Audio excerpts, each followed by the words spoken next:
지 가운데에도 늘 강건하시고 또 육의 강건함뿐만 아니라 영의 강건함을 더욱더 잘 지켜가시는 귀한 삶이 되시기를 축원합니다. 오늘 본문의 말씀은 갈라디아서 말씀입니다. 이 신약 성경은 서신서들이 많이 기록되어져 있습니다.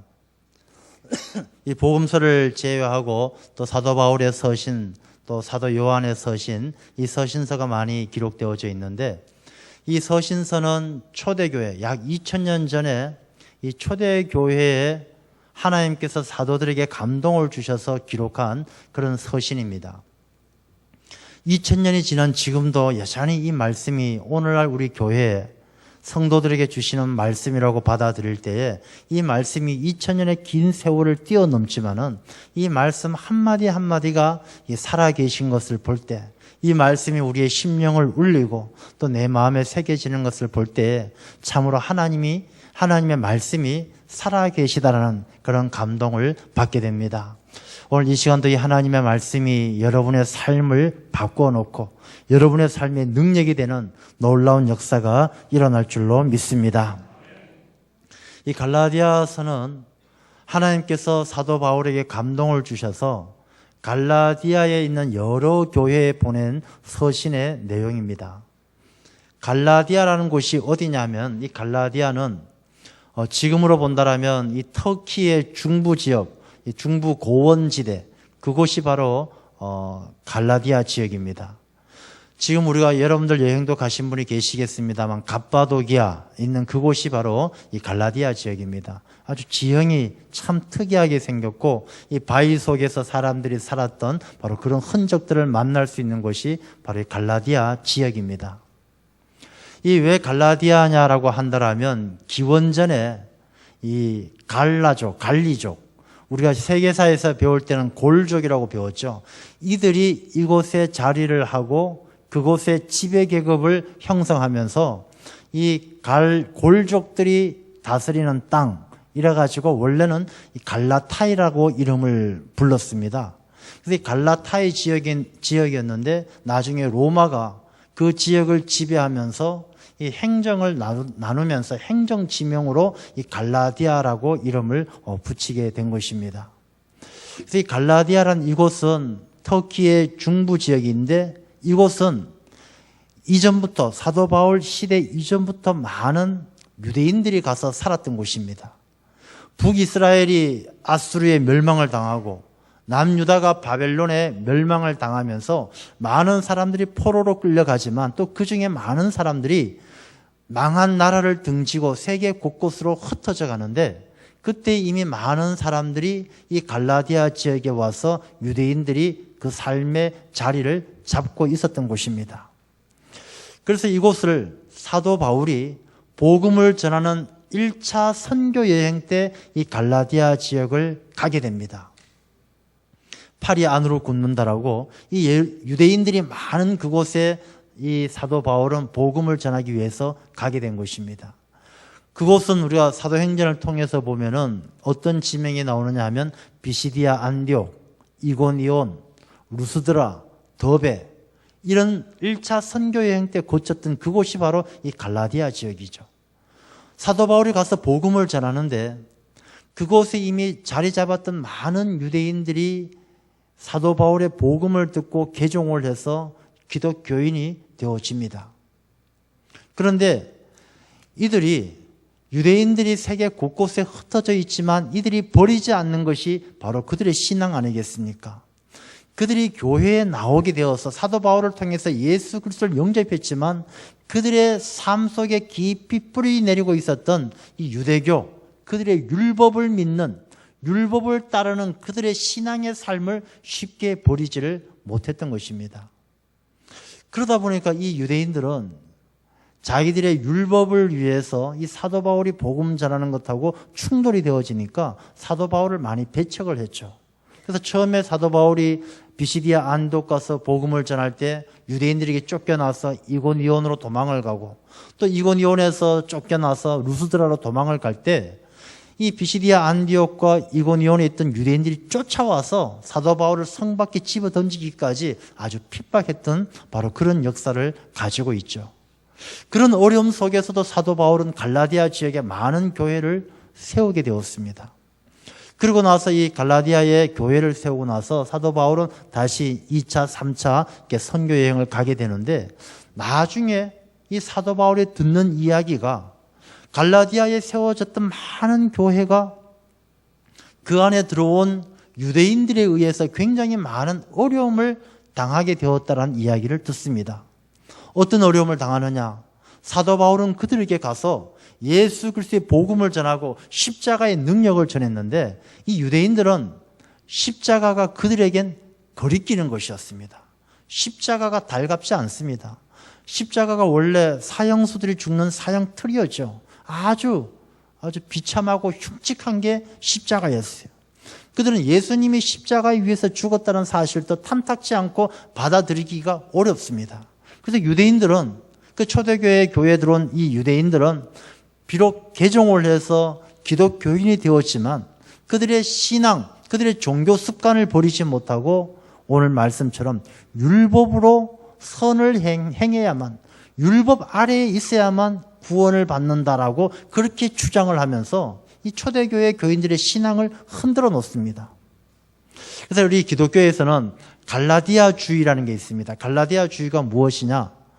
예수님을 믿음으로 구원을 받지만은 그 받은 구원을 지켜가기 위해서는 율법을 지켜야 한다라고 했던 이 유대인들의 사고를, 그들의 종교적 습관을 갈라디아주의라고 이야기를 하는 것이죠. 사도 바울은 그 이야기를 들었습니다. 그들에게 복음을 전하고 예수 그리스도를 만나게 해서 그들이 교회를 세우고 하나님의 자녀가 되었는데 그 신앙이 흔들려서 자꾸만 율법으로 돌아가서 율법의 행위를 자랑하고 육체의 자랑을 드러내는, 예수 그리스도의 십자가를 의지하는 삶이 아니라 육체의 행위를 자랑하는 삶으로 돌아간다라는 그 안타까운 이야기를 듣고 이 사도 바울은 이 갈라디아서를 쓰게 된 것입니다. 이 갈라디아서 앞에 3장에도 보면 그런 내용이 나오죠. 너희들이 성령으로 믿음으로 구원받고 왜 육체의 종이 되어서 다시금 이 율법의 저주, 육체의 저주로 돌아가려 하느냐라고 이야기할 만큼 안타까운 마음으로 이 갈라디아에 있는 많은 교회들에게 이 서신서를 보내는 것입니다. 그 마음이 얼마나 안타까운지 오늘 11절 말씀에도 잘 드러나죠. 내 손으로 너희에게 이렇게 큰 글자로 쓴 것을 보라. 사도 바울이 서신을 쓰는데 사도 바울이 눈이 안 좋잖아요. 시력이 안 좋으니까 큰 글자로, 글자를 크게 써서 이 간절한 마음을 담아서 갈라디아서를 썼다는 것입니다. 저는 이 말씀을 통해서도 우리가 이 말씀을 받아들일 때 이 사도 바울의 그 간절한 마음을 이해를 해야 될 것 같습니다. 사도 바울이 하나님께서 주시는 감동을 통해서 얼마나 간절한 마음이 있었으면 잘 보이지도 않는 눈, 저도 이렇게 노안이 좀 와가지고요, 작은 글씨가 잘 안 보여요. 그래서 책을 읽을 때 돋보기를 쓰거든요. 불편하게 이루 말할 수가 없어요. 이 사도 바울이 큰 글씨로 쓰는 것이 참 불편함에도 간절한 마음으로 이 갈라디아 교회 교인들에게 쓰는 이 말씀이 오늘 여러분에게 주시는 귀한 말씀으로 받아들여지고 이 말씀을 통해서 우리가 세상의 어떤 괴롭힘도 이겨내는 예수님의 흔적을 가진 삶이 되시기를 축원합니다. 이 사도 바울이 큰 글씨로 쓴다라는 것은 아주 그만큼 간절한 마음이죠. 사도 바울이 쓴 서신서를 보게 되면 직접 쓴 서신이 있고 남에게 시켜서 사도 바울이 불러주고 다른 사람들이 받아서 쓴 서신이 있죠. 직접 쓴 서신이 갈라디아서, 골로새서, 빌레몬서, 이런 것은 사도 바울이 직접 쓴, 하나님께서 영감을 주셔서 직접 쓴 것이고, 로마서 같은 경우는 더디오를 통해서 대서, 따로 사도 바울이 불러주면 쓰게 한 서신이 또 로마서이죠. 그래서 오늘 갈라디아서는 그만큼 사도 바울의 간절한 마음을 담고 있다는 것입니다. 그 간절한 마음의 핵심이 뭐냐? 왜 이렇게 간절한 마음으로 썼느냐 하면 13절 마지막 말씀을 보면 그들이 너희의 육체로 자랑하려 함이라. 12절 마지막에도 그리스도의 십자가로 말미암아 박해를 면하려 함이라. 이 갈라디아 교회 교인들이 그냥 박해를 피하려고 육체의 자랑거리에만 매여서 그 신앙의 본질을 잃어버리고 있기 때문에 그렇다는 것입니다. 이 유대인들은 십자가가 거리끼는 것이에요. 십자가 참 흉측하고 싫어요. 그래서 십자가 위에 그리스도에 대해서 그리스도를 믿고 십자가를 귀하게 생각하는 것 자체가 이 박해거리가 된 거예요. 야, 십자가 위에서 사형수가 죽었는데 그게 뭐 대단하다고. 예수란 청년이 십자가 위에서 사형당했는데 그게 뭐 자랑거리라고. 우린 그것을 자랑할 것이 아니라 우리가 구원받은 우리가 육체의 자랑, 내가 율법을 따라서 할례도 받고 경건하고 남들 보는 데서 바리새인들처럼 기도도 유창하게 잘하고 남들 보는 데서 남을 돕는 일에 앞장서고 이런 모습을 자랑해야 되지 십자가가 자랑할 것이 아니다. 그건 부끄러운 것이다. 그들은 그렇게 생각하고 있었던 것이죠.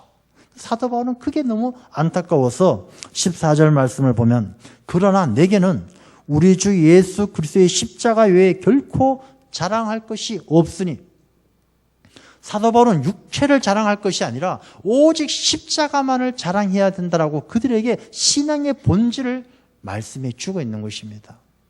이 십자가를 자랑하는 사람은요, 예수님의 흔적이 나타나요. 왜?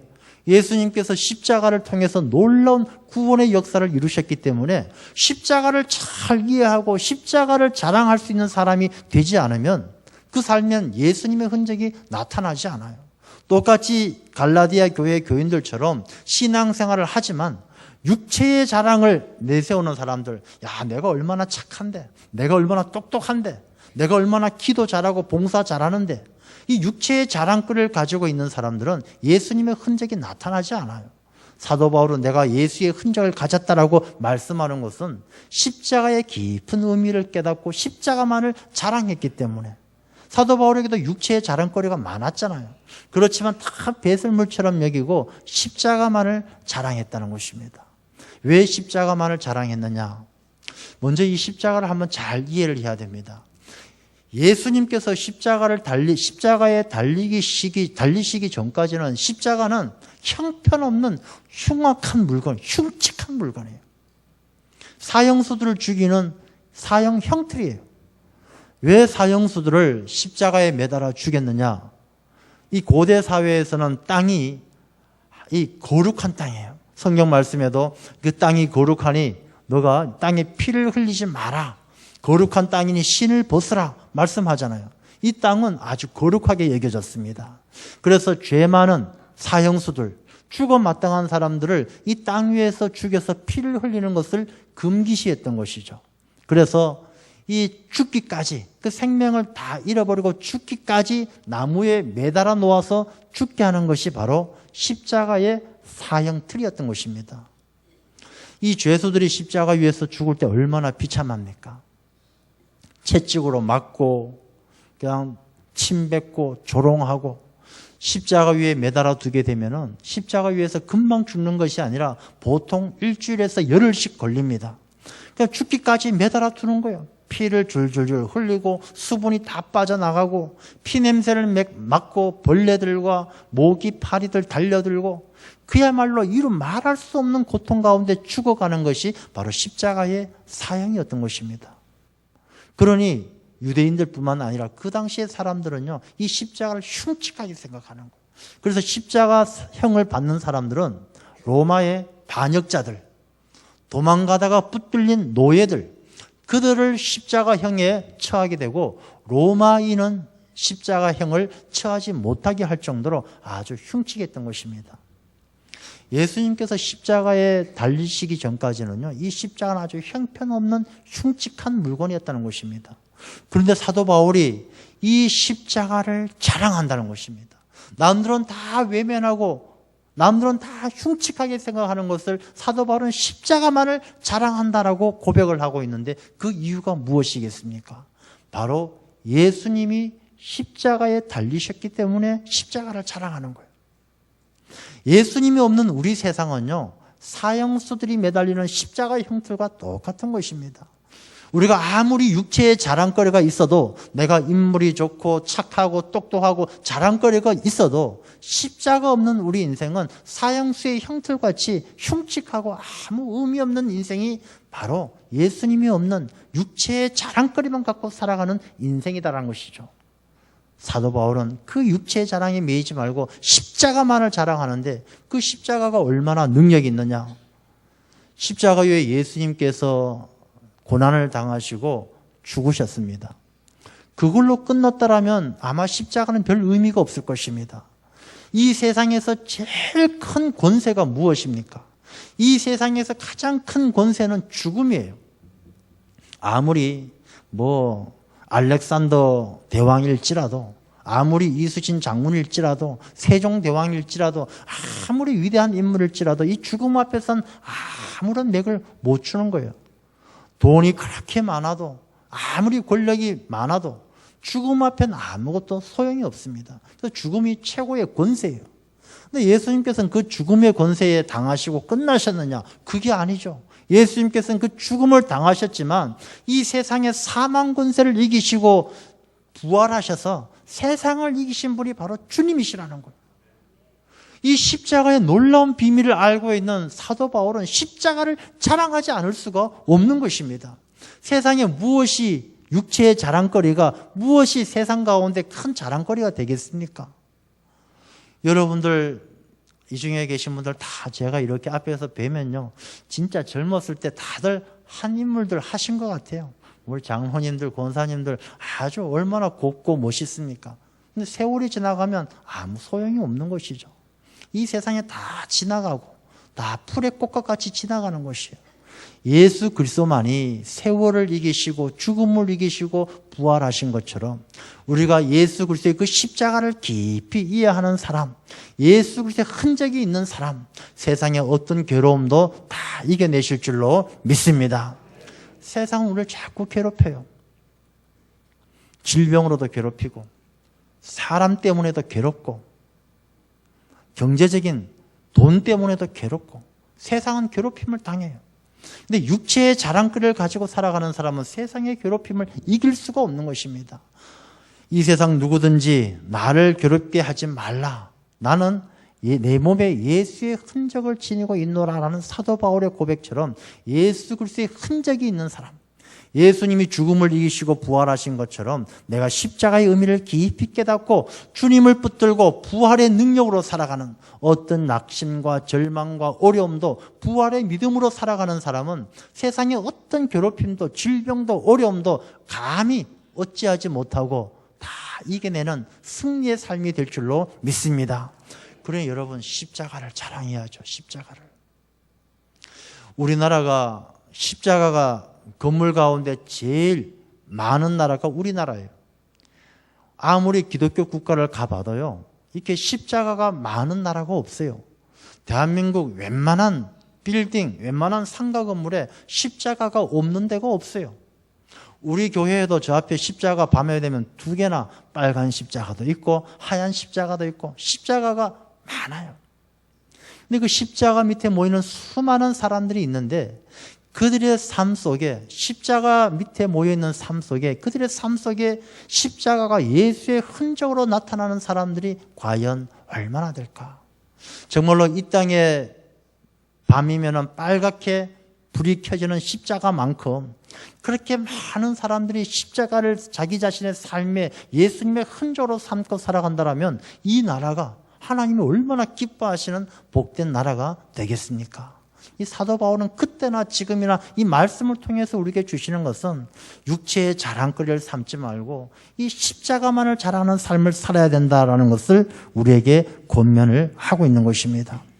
왜? 십자가를 자랑으로 삼는 사람은요, 더 이상 불안하고 두렵지 않습니다. 왜입니까? 예수님께서 내 모든 죄를 사하여 주셨고 죄의 문제를 해결해 주셨어요. 육체의 자랑을 가지고 살아가는 사람은 늘 불안하고 두렵습니다. 자기의 죄의 문제가 해결이 안 되는 거예요. 아무리 다른 사람들 앞에 좋은 모습을 보여주고 착한 모습을 보여줘도 자기 양심에 거리끼는 일이 있고 자기 신앙에 거리끼는 일이 있고, 그렇지만 우리가 십자가를 자랑으로 삼는 사람은요, 죄의 문제로부터 다 자유함을 누리는 거예요. 예수님께서 테텔레스타이, 죄값을 다 치러주셨다. 예수님께서 나의 죄를 사하여 주셨다는 믿음이 있고 그 십자가를 자랑하는데 뭐가 불안하고 뭐가 두렵겠습니까? 여러분, 우리가 살아가면서 내 마음속에 불안함이 있으신 분들이 있을 거예요. 과거에 있었던 나의 잘못, 죄책감 때문에 고통스러워하는 분들이 있으실 겁니다. 야, 자식 망친 것은 내 탓이야. 자책감도 드시는 분들이 있을 것입니다. 여러분, 우리가 십자가의 주님을 깊이 생각하시고 그 십자가의 주님을 내 삶의 주인으로 영접할 때 내가 주 안에서 진리가 너희를 자유케 하리라 말씀하신 것처럼 내가 어떤 불안과 두려움에서 노인받게 되는 것입니다. 우리가 십자가를 자랑하지 않으면 내 삶의 자유함을 누릴 수가 없어요. 이 십자가는 우리에게 죄사함을 주셨고 우리에게 부활의 능력을 주셨기 때문에 십자가를 자랑하는 것입니다. 우리가 구약 성경에도 보게 되면 광야에서 불뱀에 물린 많은 이스라엘 백성들이 모세가 하나님으로부터 모세를 통해서 세웠던 그 놋뱀을 바라보는 사람들은 그 불뱀에게 물린 상처가 다 나음받았어요. 여러분, 우리가 십자가를 바라보고 예수 그리스도의 흔적을 내 마음에 새기는 사람들, 세상의 어떤 괴롭힘도 다 물리치고 구원받고 회복되게 될 줄로 믿습니다. 예수님만이 우리의 중보자가 되시고 예수님만이 우리의 대언자가 되시기 때문이에요. 우리가 하나님 앞에 서게 될 때, 하나님의 심판 앞에 서게 될 때 육체의 자랑거리가 우리를 변호해 주지 않습니다. 아, 하나님, 제가 열심히 돈 벌어서 좋은 일 많이 했는데요. 누가 그것을 변명해 주지 않습니다. 하나님 앞에서 우리의 대언자가 되시는 분은 예수 그리스도밖에 없고 그 예수 그리스도만 믿고 십자가를 자랑하고 예수님의 흔적이 있는 사람만이 예수님께서 하나님 앞에 우리를 대언해 주시고 하나님과 우리가 화목하게 하는 예수님께서 만들어 주시는 거예요. 그래서 이 세상에 어떤 철학과 어떤 기술과 어떤 논리도 하나님과 우리의 관계를 화목하게 만들어 줄 수 있는 것은 아무것도 없습니다. 오직 십자가 예수 그리스도만이 나와 하나님의 관계를 화목하게 하시고 막힌 담을 헐어서 우리가 화평의 삶을 누리게 하시는 줄로 믿습니다. 그러면 우리가 십자가를 자랑한다는 삶이 얼마나 귀한 일입니까? 십자가를 자랑하는 사람은 사도 바울이 고백하는 것처럼 내 몸에 예수의 흔적을 지녔노라. 예수님의 흔적이 나타나는 거예요. 십자가를 깊이 생각하고 자기를 부인하고 자기 십자가를 지고 주님을 따르는 사람에게는 그 삶의 모습 속에 예수님의 흔적이 나타나는 것입니다. 이 흔적, 스티그마라고 하죠. 스티그마, 낙인. 이 고대 사회에서는 이 낙인을 누구에게 찍었느냐 하면 첫 번째가 종입니다. 종. 전쟁에서 포로를 잡거나 노예 시장에서 노예를 사오게 되면 주인이 제일 먼저 하는 일이 무엇이냐? 벌겋게 달군 인두를 가지고 이 노예 등에다 어깨에다 탁 찍어가지고 이 노예는 누구 집의 노예다라고 표시하는 게 제일 먼저 하는 일이에요. 그래서 종이 제일 먼저 낙인이 찍혀요. 두 번째는 누가 이 낙인이 찍히느냐? 로마의 군인들입니다. 이 로마의 직업 군인들은 어깨에다가 낙인을 찍어요. 나는 로마 10군단의 군인이다. 나는 몇 군단의 군인이다. 이 군인이 군인된 것을 표시하기 위해서 낙인을 찍는 것이죠. 세 번째는 가축들에게 낙인을 찍어요. 소나 말, 엉덩이에다 낙인을 콱 찍어가지고 이건 내 거다 표시하는 것이 바로 낙인이에요. 이 사도 바울이 내가 내 몸에 예수의 흔적을 지녔노라 라고 말씀하실 때 그 흔적에 대해서는 여러 가지 이야기들을 하시죠. 사도 바울이 성 밖에 떨어질 때 입은 상처가 흔적이다. 40에 하나 감한매를 맞아서 죽기 직전까지 맞았을 때 맞은 흉터다. 여러 가지 이야기들을 해요. 그렇지만 이 사도 바울이 고백하는 예수의 흔적, 원어를 보게 되면 흔적들 복수로 되어 있죠. 사도 바울이 예수님의 종으로 살아가고 예수님의 군사로 살아가고 예수님의 소유로 살아갔던 모든 삶이 예수님의 흔적, 스티그마가 찍혀있는 자기의 삶이라고 바로 고백하고 있는 것입니다. 여러분, 우리가 세상 가운데 괴롭힘을 당하고 이 괴롭힘을 이기기 위해서는 예수의 흔적이 필요한데 여러분, 우리의 삶 가운데 과연 어떤 예수님의 흔적이 나타나고 있습니까? 내가 예수님의 종된 흔적, 예수 그리스도의 좋은 군사, 디모데후서 2장에 나오는 것처럼 예수 그리스도의 좋은 군사가 된 흔적, 예수님의 소유가 되어서 선한 청지기처럼 예수님만을 기쁘게 하기 위해서 살아온 내 삶의 흔적이 과연 있는가라는 것을 우리가 돌아보게 되는 것입니다. 인생은 괴롭고 세상은 괴로운데 이 세상이 괴롭히지 못하려면 예수의 흔적이 있어야 되는데 그 흔적이 없더라면 우리가 세상을 어떻게 이겨나가겠습니까? 우리가 예수님의 흔적을 생각할 때요, 제일 먼저 우리의 신앙의 이력을 한번 돌아보십시오. 우리가 어떤 회사에 갈 때 이력서를 내지 않습니까? 이 이력이란 말은 밟을 이자, 지내올 역자죠. 인생을 내가 발로 밟고 살아온 역사가 이력서죠. 이력입니다. 여러분, 우리 인생의 이력이 아니라 내 신앙의 이력을 한번 잘 생각해 보면서 한번 써보십시오. 내가 예수님을 믿고 내 신앙이 어떤 발자취를 걸어왔는가? 내가 어떤 봉사가 있었고, 내가 어떤 기도 생활을 했고, 내가 어떤 헌신을 했고, 한번 신앙의 이력을 한번 써보십시오. 예수님의 삶을 한번 기억해 보겠습니다. 예수님의 삶을 생각해 보면 예수님께서는 무슨 일이든지 하나님의 일, 공생일을 시작하기 전에 제일 먼저 했던 것이 광야에 찾아가서 기도하면서 준비했던 일입니다. 여러분, 내가 무슨 일을 하든지 하나님의 일을 하든지 주신 사명을 감당할 때 광야에 가서 예수님께서 금식 기도하는 것처럼 그 기도의 줄을 붙들어 보셨습니까? 예수님께서 마귀의 시험을 당할 때 하나님의 말씀으로 그 시험을 다 물리친 것처럼 내게 찾아오는 수많은 유혹들을 내가 말씀으로 무장되어서 물리쳐 보셨습니까? 예수님은 한적한 곳을 찾아서 미명의 새벽에 하나님 앞에 기도하러 나아가셨는데 내 신앙의 이력 가운데 새벽에 기도에 얼마나 힘썼는지, 한적한 곳을 찾아 기도에 얼마나 힘썼는지 한번 돌아보십시오. 예수님은 많은 사람들이 자기 자신을 따를 때에 그들이 예수님을 왕으로 삼고자 할 때 예수님께서 좋다, 나도 왕이 한번 돼보자 그러셨습니까? 그들을 다 외면하시고 나는 이 땅에 왕으로 온 것이 아니다, 나는 죽으러 왔고 섬기러 왔다, 그들을 돌려보내시고 하나님의 뜻에 순종하셨습니다. 여러분, 우리의 신앙의 이력을 한번 써보시면서 내가 주님의 발자취를 닮아가고 있는가? 주님의 발자취를 닮아가지 않는데 내가 어떻게 예수님의 흔적을 가질 수가 있겠습니까? 내게 주어진 삶 속에 자기를 부인하고 자기 십자가를 지고 주님께서 가셨던 그 발자취의 흔적을 따라갈 때 내 삶에도 예수님의 흔적이 나타나서 세상을 이기게 되고 어떤 괴로움도 극복하고 승리하게 될 줄로 믿습니다. 우리의 발자취만 그렇습니까? 예수님께서는 그 손으로 얼마나 많은 일을 하셨습니까? 마태복음에도 예수님께서는요, 갈릴리와 데가볼리를 두루 다니시면서 선포하시고 하나님 나라를 선포하시고 그들을 가르치시고 그들을 고치셨다라고 기록을 하고 있습니다. 예수님은 가만히 앉아서 그래, 나는 대접받고 나는 다른 사람들에게 존경받고 그렇게 살아야지, 그런 삶이 아니라 늘 두루두루 다니시면서 가르쳐 주시고 고쳐 주시고 복음을 전하시고.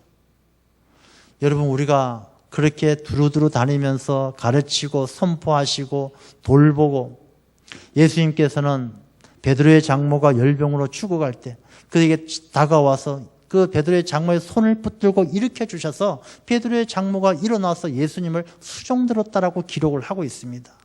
예수님께서 그 병든 자들 붙들어 주시는 것처럼 우리는 붙들어 주고 있습니까? 예수님께서 안 못 보는 자에게 진흙을 이겨서 눈을 뜨게 실로암에 가서 씻으라라고 고쳐주셨습니다. 우리가 누군가에게 도움이 되고 누군가에게 힘이 되는 삶을 예수님께서 그러하셨던 것처럼 우리가 살아가고 있습니까? 우리가 그 예수님의 발자취와 예수님께서 하셨던 그 섬김과 수고의 삶을 본받을 때 내 가슴 속에 예수 그리스도의 십자가를 자랑하고 주님의 삶을 본받을 때 우리의 삶에 예수 그리스도의 흔적이 있어서 세상의 모든 괴로움을 이겨낼 수 있는 능력 있는 삶이 될 줄로 믿습니다. 십자가는 우리에게 주시는 하나님의 지팡이와 같은 거예요. 모세는 하나님의 지팡이를 붙들고 나아갈 때 하나님께서 역사하셨어요. 그 하나님의 지팡이를 듣고 나일강에 담그면 물이 피가 되고 피가 물이 되고, 그 하나님의 지팡이를 들고 홍해바다 위에 손을 뻗으면 홍해바다가 갈라지고, 르비딤에 올라가서 지팡이를 들고 두 손 높이 들면은 아말렉이 다 물러가고, 우리가 십자가를 자랑하며 예수님의 흔적을 가진 삶이 되어질 때에 우리의 모든 세상 가운데 승리하는 삶이 주어지게 될 줄로 믿습니다. 모세가 하나님의 지팡이를 들었던 것처럼 나는 십자가를 자랑하고 예수 그리스도의 흔적을 본받아서 살아가는 삶이 되어야 한다는 것입니다. 중세 시대에 아주 훌륭한 그런 사제가 있었습니다.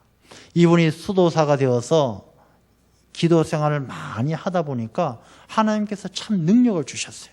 그래서 이분이 병든 자에게 찾아가서 기도하면 병든 자가 낫습니다. 다투는 사람들이 있어서 그분들에게 가서 기도하면 다툼이 사라지고 평화가 찾아오는 것입니다. 이런 놀라운 능력이 있으니까 수많은 사람들이 이 사제에게 그의 영성을 배우려고 몰려들었습니다. 근데 사람들에게 이 사제는 아무것도 가르쳐주지 않습니다. 아침에 일어나면 기도하고 오전에 나가서 밭에 가서 일하고 침묵으로 기도하고 말씀 읽고 그냥 아무것도 가르쳐주지 않고 그냥 혼자 침묵하면서 사는 거예요. 이 제자들이 답답해서 견딜 수가 없어서 선생님에게 물어봅니다. 선생님, 과연 진리는 무엇입니까? 우리가 추구하는 진리는 무엇입니까? 이분이 이야기하죠. 예수 그리스도가 진리입니다. 우리는 도대체 무엇을 위해서 사는 것입니까? 우리 인생은 무엇을 위해 사는 것입니까? 예수 그리스도를 위해서 사는 것입니다. 우리가 인생을 살아가면서 나의 소망은 어디에 있습니까? 우리 소망은 어디에 두고 살아야 됩니까? 이 암담한 현실 가운데 우리의 소망은 무엇입니까? 예수 그리스도가 소망입니다. 모든 게 예수 그리스도 때문이고 예수 그리스도를 위해서이고 예수 그리스도만을 바라보고 예수 그리스도가 소망이 된다라고 그 선생님은 가르쳤다는 것입니다. 이 제자들은 그 말씀을 듣고 깊은 깨달음이 있어서 이분이야말로 정말 예수님의 흔적이 있는 분이다라는 것을 알고 그분을 본받았다는 것입니다. 저와 여러분, 우리는 오늘날 예수님의 흔적이 우리에게 어떻게 나타나고 있습니까? 우리 스스로 한번 자문자답을 해보시기 바랍니다. 내 소망이 과연 무엇인가? 예수 그리스도밖에 소망이 없음을 깨닫는 우리가 되어야 할 줄로 믿습니다. 우리가 무엇 때문에 삽니까? 예수님 때문에 사는 것입니다. 우리가 무엇을 바라보며 삽니까? 예수님 바라보며 사는 것입니다. 모든 것이 예수님에게 귀결되어질 때 예수님 때문에 살고 예수님 때문에 죽고 죽어도 살아도 예수 그리스도의 영이 내 안에 있는 삶을 살아갈 때 우리가 예수의 흔적을 가지게 되고 세상 가운데 부활의 능력으로 승리하게 될 줄로 믿습니다. 여러분의 삶이 늘 예수 그리스도의 흔적을 가지고 십자가를 자랑하면서 승리하시는 복되고 능력 있는 삶이 되시기를 주님의 이름으로 축원합니다. 기도하겠습니다.